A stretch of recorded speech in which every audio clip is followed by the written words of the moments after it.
মাহে রমজানের পবিত্র দিনে আজকে ১৬তম রমজান আমাদের মাঠ থেকে বিদায় নিয়ে যাচ্ছে। আজকের এই প্রোগ্রামের সম্মানিত পরিচালক, সম্মানিত ওয়ার্ড সেক্রেটারি এবং আমার সামনে উপস্থিত কর্মী ভাই, আসসালামু আলাইকুম ওয়া রাহমাতুল্লাহ।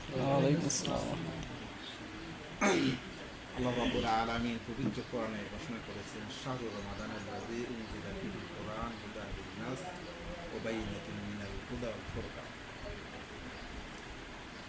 আর আয়াতে বলছে, কুতিবা ইয়া আইয়ুহাল্লাযীনা আমানু কুতিবা আলাল্লাযীনা মিন ক্বাবলিকুম কুতিবা আলাইকুমুস সিয়াম কামা কুতিবা আলাল্লাযীনা মিন ক্বাবলিকুম লাআল্লাকুম।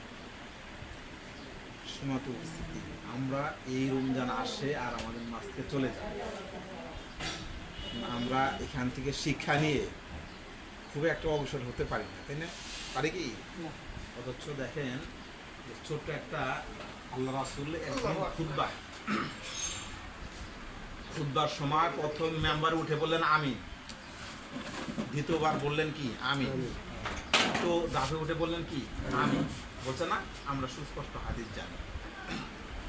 এই হাদিসের অর্থ হলো যে জিবরাইল আলাইহিস সালাম আল্লাহ রাসূলকে এসে বললেন, যারা রমজান মাসে রোজা পেল কিন্তু এই রমজানে রোজা পালন করে তার জীবনের গুনাহ খাতা মাফ করতে পারল না, সে কি হোক? ধ্বংস হোক। তখন আল্লাহ রাসূল সাল্লাল্লাহু আলাইহি ওয়াসাল্লাম বললেন কি? বললেন আমিন বললেন। এবং আরেকটি, যারা আল্লাহ রাসূল সাল্লাল্লাহু আলাইহি সাল্লামের নাম শোনার পরেও তারপরে প্রতি দরুদ পেশ করলো না, তেও কি ক্ষতিগ্রস্ত? আল্লাহ রাসূল বললেন কি আমিন। আরেকবার বললেন যে ব্যক্তি তার জীবন দশায় তার পিতা মাতাকে পেল অত তাদের সেবা শুশ্রূষা করে সে আল্লাহর সান্নিধ্য লাভ করতে পারলো না, সে ব্যক্তিও কি হোক? ধ্বংস। আল্লাহ রাসূল বললেন না। এই যে তিনটি গুরুত্বপূর্ণ বিষয়ে আল্লাহ রাসূল আমিন বললেন, কত মাহাত্ম! আল্লাহর পক্ষ থেকে জিবরাইল নিয়ে আসলেন আর আল্লাহ রাসূল কি বললেন? সেটা কবুল করুন। আমিন মানে কবুল করুন। আল্লাহ রাব্বুল আলামিন এই যে আমাদেরকে এই যে আজকে রমজান, এই রমজানের শিক্ষা আগামীকাল 17 রমজান বদরের প্রান্ত, যে মুসলমানদের যে এই রমজান দ্বিতীয় হিজরিতে রমজান ফরজ হলে এবং এই রমজান মাসেই আল্লাহ নূরকে, আল্লাহ রাসূলকে দুনিয়া থেকে বিতাড়িত করার জন্য কাফেররা এই 17 রমজান বদর নামক স্থানে কি করলেন? মুসলমানদের সাথে কাফেরদের একটা সংঘর্ষ শুরু হলো, যুদ্ধ শুরু হলো। সেদিন মুসলমানদের সংখ্যা ছিলেন 313 জন, কাফেরদের সংখ্যা ছিলেন কত? 1000। আল্লাহ রাব্বুল আলামিন সেদিন এই মুসলমানদের এই 313 জন ভাইয়ের মধ্যে 14 জনকে আল্লাহ রাব্বুল আলামিন কি করলেন? শহীদ হিসাবে কবুল করলেন। 14 জন শহীদ হওয়ার পরেও এই 1000-এর মধ্যে আল্লাহ রাব্বুল আলামিন কি করলেন? মুসলমানদের বিজয় দান করলেন। কিন্তু কাফেররা সেদিন চাইছিল যে আজকে কি করব? মুহাম্মদ সাল্লাল্লাহু আলাইহি সাল্লামকে এবং তার অনুসারী যারা আছে তাদেরকে আজকে শেষ করে দিব। পারছে কি? না। এদেশের ইসলামী আন্দোলন যারা করবে যুগে যুগে কিয়ামত পর্যন্ত, ইসলামী আন্দোলনে যেই দলই করবে, জামাত ইসলাম বলেন, হেফাজত ইসলাম বলেন, খেলাফত মজলিস বলেন, চরমোনাই বলেন, দেখবেন যে এদের কি থাকবে? এদের পিছনে রাষ্ট্রশক্তি, যারা কোটিপতি, অর্থ সম্পদ আছে, এই সমস্ত লোকগুলো কি তারা বাধা বিপত্তি দেওয়ার চেষ্টা করে না? আজকে বাংলাদেশ জামাত ইসলাম 1941 সালে প্রতিষ্ঠা হয়েছে। এই দীর্ঘ দিন আপনারা সকলেই জানেন যে জামাত ইসলামের অনেক জুলুম নির্যাতন হয়েছে না? আমরা বিগত সরকারের আমলে আমরা প্রায় 7-8 জন ভাইকে আমরা সর্বোচ্চ জামাতের শীর্ষ নেতাদের আল্লাহ কি করেছেন? শাহাদত হিসাবে কবুল করেছেন। তারা জোর করে একটি অপবাদ দিয়ে, মিথ্যা মামলা দিয়ে তাকে কি করে? হত্যা করা হয়েছে। আল্লাহ রাব্বুল আলামিন সেই ভাইদেরকে শাহাদতের সর্বোচ্চ মর্যাদা কামনা করছেন। এই যে রমজানের শিক্ষা আমরা সকলেই জানি, এই রমজানের এত মর্যাদা কেন হল? আল্লাহ রাব্বুল আলামিন বলছে যে শাহরুর রমাদানাল্লাযী উনজিলা ফিল কোরআন, এই কোরআন, এই মাসে আল্লাহ রাব্বুল আলামিন কোরআন নাজিল করছেন। কোরআন নাজিলের কারণে এই রমজান মাসের এত গুরুত্ব, এত মর্যাদা, অন্য কোনো কারণে কিন্তু না। তাহলে যেই কোরআনের কারণে আল্লাহ রাব্বুল আলামিন এই একটা মাসকে অনেক গুরুত্ব দিয়ে দিলেন, তাই না, অনেক মর্যাদাবান করে দিলেন, অথচ সেই কোরআনেরই এই বাণী হচ্ছে যে আল্লাহ রাব্বুল আলামিন হচ্ছে ইন্নী জাইলুন ফিল আরদি খলিফা, আমি মানুষকে সৃষ্টি করেছি আমার প্রতিনিধিত্ব করার জন্য। আমি যে বিধান দিয়েছি সেই বিধান অনুযায়ী কি করবেন তারা, এই সমাজ, এই রাষ্ট্র, এই পরিবার তারা কি করবেন, বাস্তবায়ন করবেন, পরিচালনা করবে। কিন্তু আজকে আমাদের দেশে কি চলে?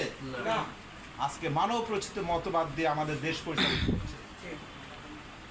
আমরা দীর্ঘদিন পরে মানুষের আশা আকাঙ্ক্ষার, মানুষের এই ভোটের মাধ্যমে ভোটাধিকার প্রয়োগ করতে মানুষ আমাদেরকে ভালোবাসছে, আমাদেরকে অনেক ভোট দিয়েছে, কিন্তু আমরা সরকারের চাপে, বহির্বিশ্বের চাপে, আমরা ইঞ্জিনিয়ারিংয়ের মাধ্যমে আমাদেরকে সেই মানে যে আপনারা যে ভোট দিচ্ছেন, জনগণ যে ভোট দিছে, সেই ভোটের প্রত্যাশা মানুষ পূরণ করতে পারে নাই। ইঞ্জিনিয়ারিং মাধ্যমে কি করেছে, অন্য একটা দলকে সরকার ক্ষমতা বসাচ্ছে। এটা সকলেই জানেন, আরো পরিষ্কার হচ্ছে এখন, তাই না, সকল পেপার পত্রিকা পড়লে। এই যে এই ইসলামী আন্দোলন করার একমাত্র অর্থ হলো জামাত ইসলাম চাচ্ছে আমরা মানব রচিত মতবাদকে বাদ দিয়ে আল্লাহর মনোনীত বিধান, আমরা কোরআন অনুযায়ী যদি আমরা দেশ পরিচালনা করতে পারি, সমাজ পরিচালনা করতে পারি, রাষ্ট্র পরিচালনা করতে পারি, তাহলে এই যে দেশের এই যে যুদ্ধ বিগ্রহ, এই রাহাজানি, এই মনে করেন যে এই কয়দিন হয়েছে সরকার গঠন করতে, 12 তারিখে নির্বাচন হলো না?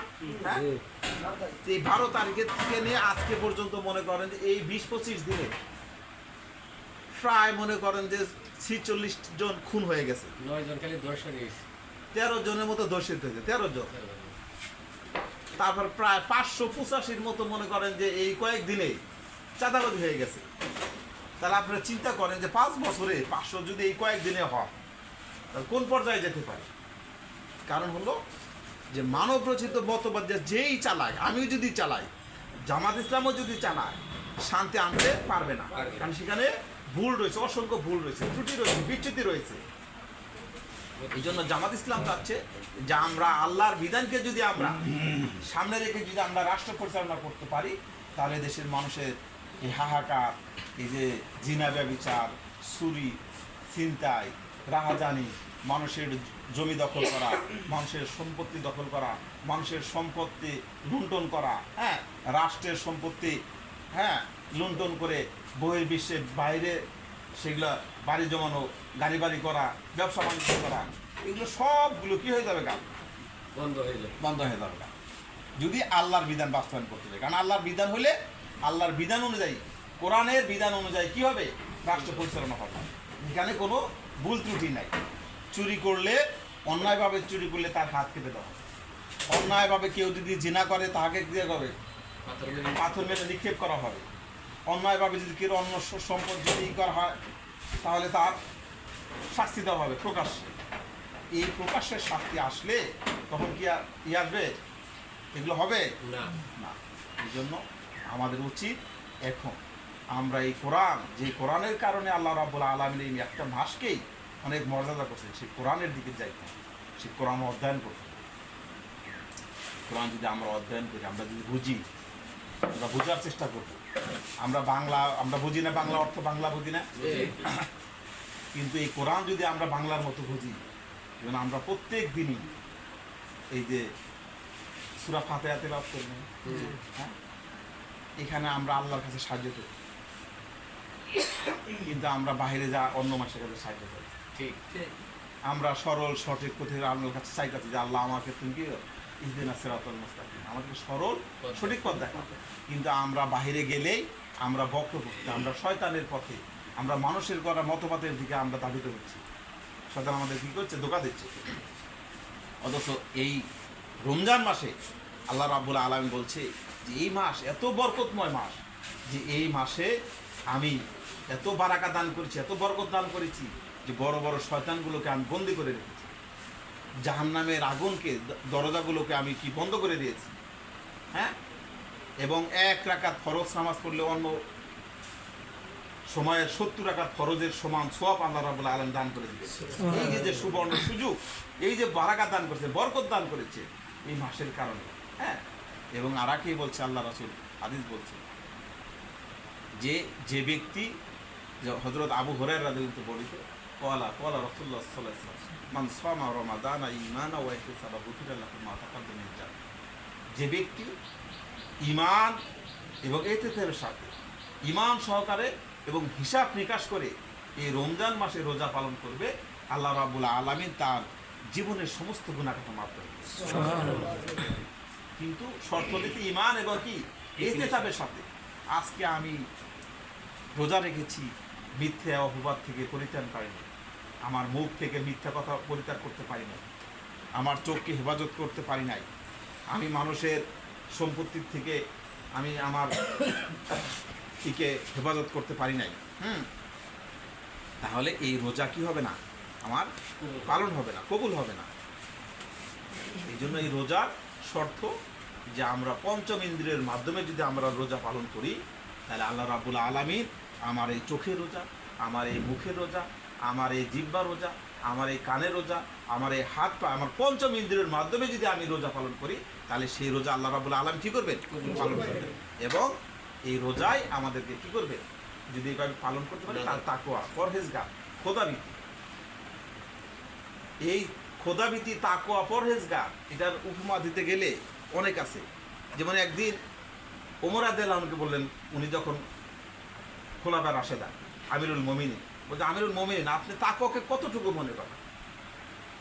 যদি আপনি একটা কাঁটাযুক্ত রাস্তা দেখবেন, আমাদের বড়ই গাছ বা ওই যে বাবলা গাছ বা ওই যে খেজুর গাছ, যে কোনো গাছে বেল গাছ কাটা আছে না, রাস্তা যদি আমি ছিটে রাখি, তাহলে এইখানে আপনি কেমন করে যাবেন?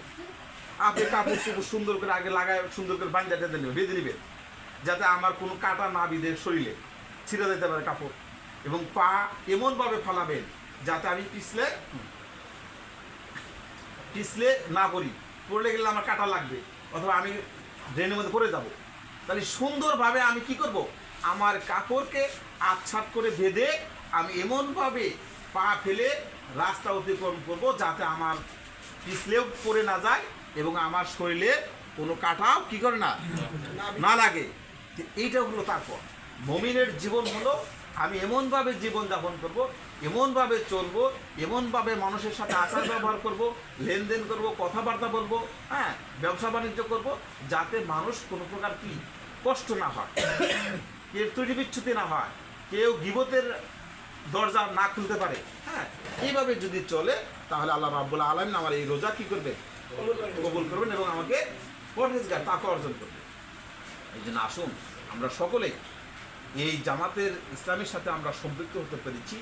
এই জন্য আসুন আমরা কোরআন পড়ি, নিয়মিত 5 ওয়াক্ত নামাজ জামাতের সাথে পড়ি, মানুষের সাথে সুন্দর ভালো ব্যবহার করি, রমজানের রোজা নিজেরা রাখি, আমার পরিবার পরিজনকেও এই নামাজ, রোজা, হজ, যাকাত, হ্যাঁ, এবং সুন্দরভাবে চলার জন্য আমরা তাদেরকে উদ্যত আহ্বান করি এবং আমরা নিয়মিতই কোরআন অর্থসহ পড়ি।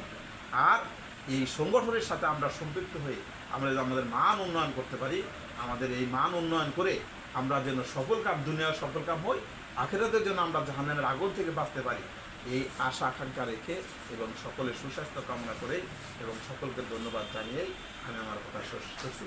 ওমা তৌফিক ইল্লা বিল্লাহ। আসসালামু আলাইকুম ওয়া রাহমাতুল্লাহ। আমরা সকলেই